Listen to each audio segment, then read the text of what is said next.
O sea, yo este año para mí va a ser también muy clave. Entiendo que quizá la gente en medio de tanta cosa que está pasando, que menos queremos pensar en ir a votar o estar empezando en disputa partidaria. Hay encuestas claro de eso. A mí me parece que un 90% de la gente no está pensando en eso. Sí, sí. No, nunca, bueno, sí. Tiene que haber alguna encuesta. Si a mí me preguntan particularmente, yo, Adriana Díaz, ¿no? Sí. Creo que deberíamos haber postergado el tema electoral. ¿Y por qué no se posterga? Bueno, hay por supuesto interés. La oposición se opuso, como corresponde en el orden nacional, entonces lo que se hace es suspender, ¿no? Ir hacia adelante. Está para septiembre, ya hay fecha para lo que son las PASO, que es la interna abierta, ¿no es cierto? La primaria, una elección primaria, y luego está previsto para noviembre, ya ha corrido un mes, digamos, un poco más de un mes, la elección general. Ahora, está bien, pasa que esto, es decir, ¿cómo? Entonces prorrogaríamos mandatos, bueno, en fin, no estoy hablando desde específicamente lo técnico, pero yo prorrogaría. ¿Saben por qué? No solamente por la situación epidemiológica, que es número uno, ¿no? Pues no sabemos cómo vamos a estar para septiembre. Encima de eso es inestable. Pero lo digo porque el hecho de que estemos en una instancia electoral o prácticamente preelectoral condiciona inevitablemente, en primer lugar, a la oposición que todo es para llevar a su propio molino, porque uno entiende que están en una campaña no explícita, pero cualquiera que esté en política, que tiene, no solo individualmente, me refiero, son espacios políticos que buscan nuevamente estar en el poder o continuar en el poder político. Entonces, evidentemente, no vamos a pensar, en esto no hay ninguna cosa de ingenuidad, es decir, no es nuevo lo que estoy diciendo. A ver, quien pretende arribar a determinado cargo, espacio, lugar o demás, va a estar atento a ver desde una perspectiva. Bueno, la oposición, todo está mal. Lo que hacen los gobiernos, lo que hace el oficialismo está mal. La vacuna era veneno, después estábamos entregados íbamos a poner la KGB acá, o volvería la serie, ¿se acuerdan de series de los años 50, 60, me refiero televisivas, donde hablábamos de la KGB, no creo que me acuerde yo por lo menos. Hablábamos, todos íbamos a ser comunistas porque estamos arreglando cuando en realidad eso nada que ver con la Federación Rusa hoy. O sea, lo que vos decís es que de alguna manera, digamos, llevar al extremo le sumaría como a esta grieta, claro, tan particular. Denuncias penales al presidente de la Nación. Claro. Bueno, todo eso, denuncias ante la justicia para no volver a clase. Si hubiéramos vuelto a clase, las denuncias hubieran sido para volver.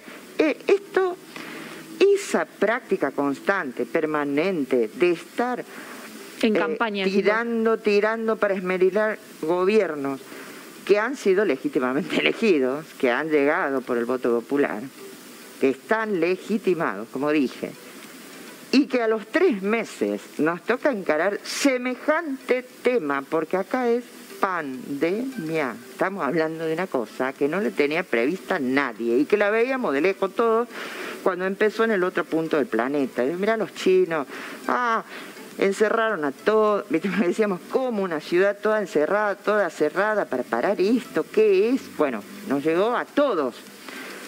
Al mes, a los 2 meses, ya el mundo, estaba prácticamente arrasado, países centrales. Es decir, digo, hay que contextualizar cómo estamos, en dónde estamos, qué está pasando, y la misma actitud de una oposición de acá la podemos ver en muchos otros lados. Pero bueno, hablemos de acá. Entonces, si no tuviéramos este condicionamiento electoral, yo quiero creer que estas cuestiones que estoy señalando serían un poco diferentes. Y de todos modos también creo que quien está en el gobierno, creo yo que es muy difícil escapar a estar mirando la situación, ¿no? Ahora, mirando la situación. Tal cual. Ahora, no, esta situación tan compleja, que vino a romper con todo lo que teníamos previsto, no genera, te lo pregunto así porque sos una mujer como que viene de la política hace mucho, también me gustaría saber cuál es tu visión, de pronto a ver qué va a pasar con el cupo en estas elecciones, que me encantaría saberlo, quiero verlo ahí los dirigentes, dándonos espacio a las mujeres, que quiero verlo, lo estoy viendo, quiero verlo. Digo, ¿no da lugar, no irrumpe también a quizás nuevas formas de hacer política, nuevas personas que se inicien? Quizás somos nuevos los que tenemos ganas de empezar a romper con el sistema, desde el sistema adentro, o de pensar nuevas formas de hacer política. Seguramente. Yo también pertenezco, así vos dijiste, muchos años, casi 40, digamos, en instancia desde la apertura de la democracia, o sea, es bastante. Es bastante también para una generación que ya tiene incorporada y aprendida y lleva adelante determinadas prácticas. Entonces, esto que está señalando es muy, muy positivo, porque es muy bueno para la política. Estoy hablando de la política como esto siempre decimos, la política es la única herramienta que tienen los pueblos, siempre y cuando no sea por las armas, que también, bueno, es una decisión, pero la política para las transformaciones, para llevar adelante los cambios, las transformaciones. Y las formas van cambiando también, se van adaptando, y hoy las formas están más allá de las fuerzas político-partidarias. Yo creo que sí. No solo hoy, ya hace más de entre 20 y 30 años, diría yo, hace 3 décadas, que a raíz de que los partidos políticos, los frentes políticos fueron vaciados de contenido, aquellos partidos y fuerzas populares, lamentablemente fueron cooptadas por el neoliberalismo. Eso es a propósito, eso está hecho así, llegar a través de fuerzas populares y llevar adelante medidas. Cuando digo neoliberalismo estoy hablando de medidas, la verdad, económicas, sociales, políticas, que genera subjetividad y que terminan siendo en contra de los propios pueblos. Mucha concentración en pocas manos, las mayorías desposeídas de los derechos. Bien. Cosas que están pasando hoy, por ejemplo, con las vacunas. Perdón, que la interrumpa. No, sí. Cosas que están pasando hoy con el tema de vacunas, por ejemplo. La cruda realidad es esa, que muchos decíamos, bueno, cuando pase esta pandemia, el mundo ojalá que sea mejor, que la solidaridad, qué sé yo. Diputada. Pero nuestro mundo tiene una altísima concentración de riqueza, de recursos, de poder, particularmente financiero, y pues eso se traduce en los otros poderes, altísima concentración, y se ha profundizado, porque la pandemia vino a mostrarnos profundizar lo que estaba bien y lo que estaba mal. Yo termino recién, entonces,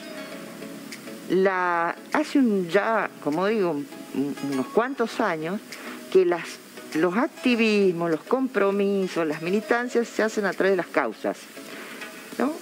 Vemos mucho que las nuevas generaciones abrazan causas.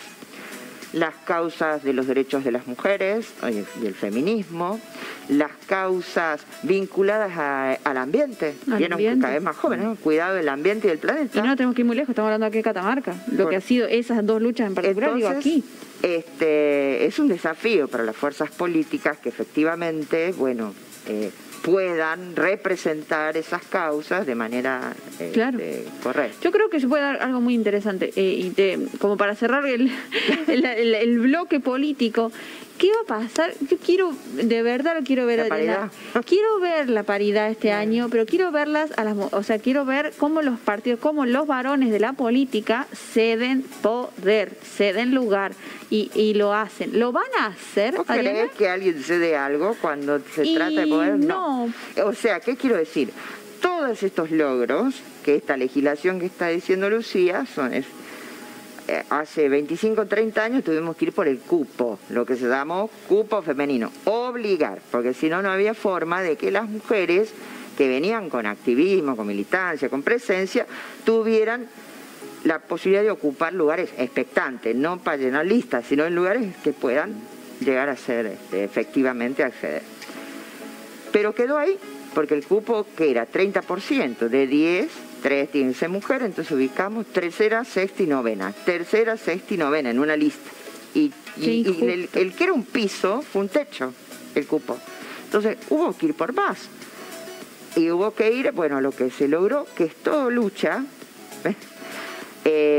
por el 50 y 50. De decir esto, paridad. Uno y una o una y uno van encabezando.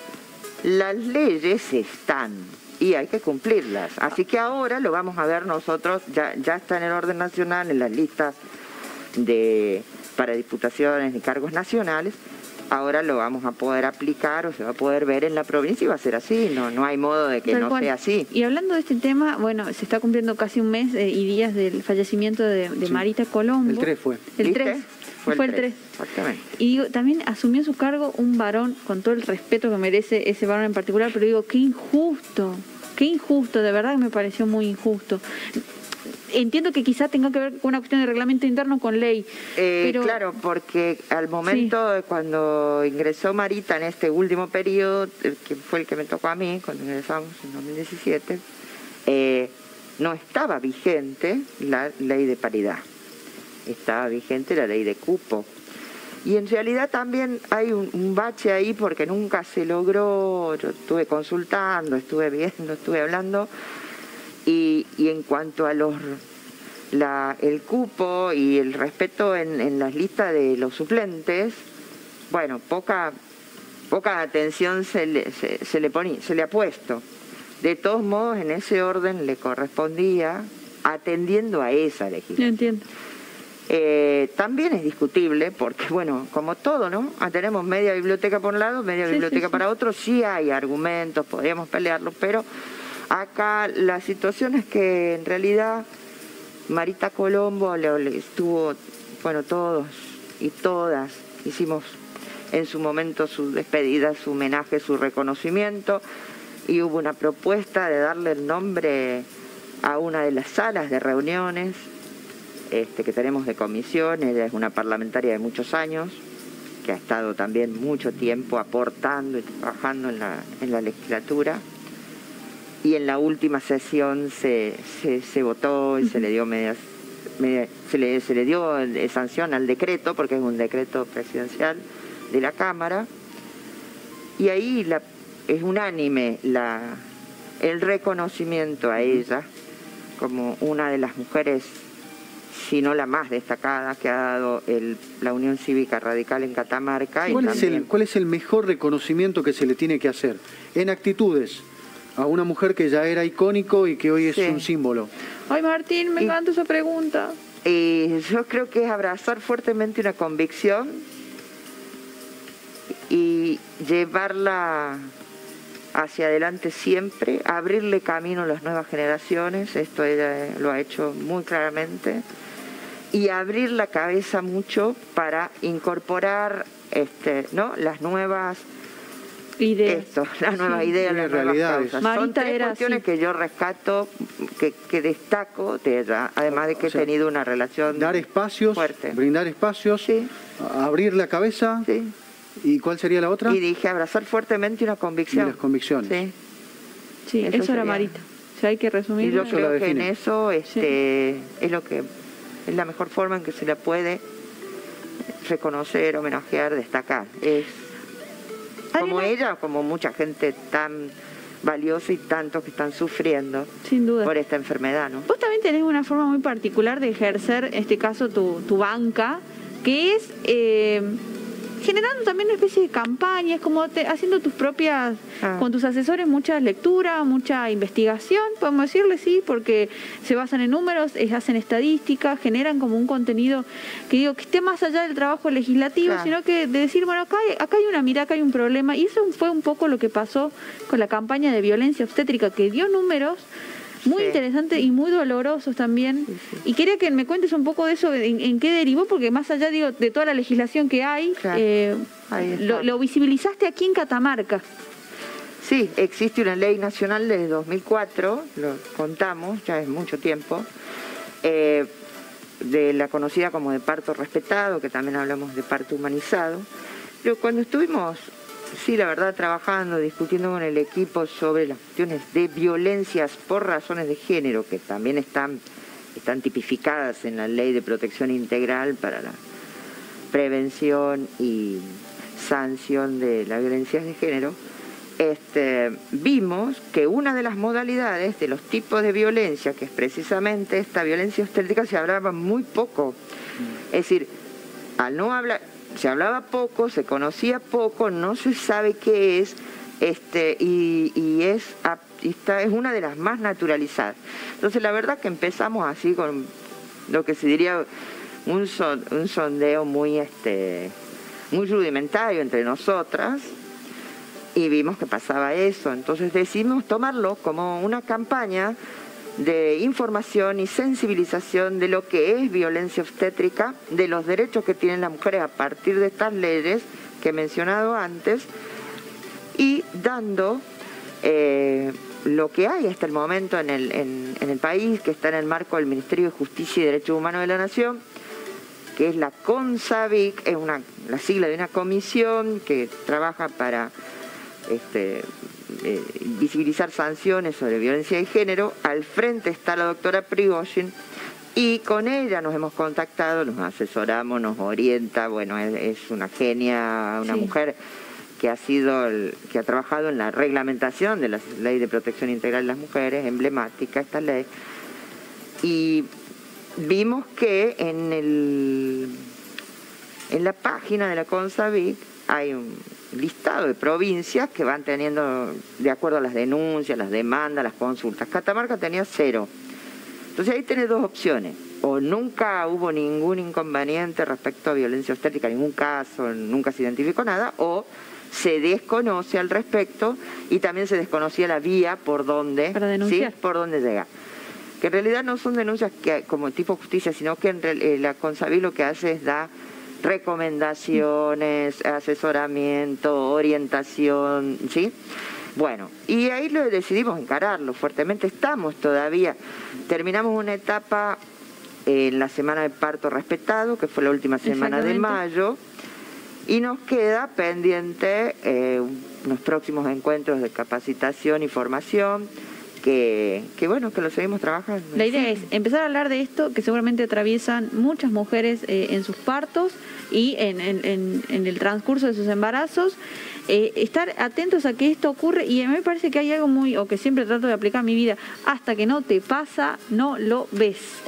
Y cuando te pasa, es como que te inunda toda una realidad que dijiste, por Dios, ¿dónde estaba esto que antes no lo había visto? Y está buenísimo que de pronto se puedan empezar a hablar de cosas y saber que por lo menos la diputada Adriana una vez se comentó, se habló, tener esa referencia. Lo peor que puede pasar es que te pase y no sepas qué te está pasando. Es lo que más pasa, ¿no? Que es lo que más pasa con la gente de la maternidad. Hablamos el otro día. Ajá. Y con la licenciada que vino también, Lu. Sí, con la licenciada Vilma y Vilma anteriormente. De la maternidad.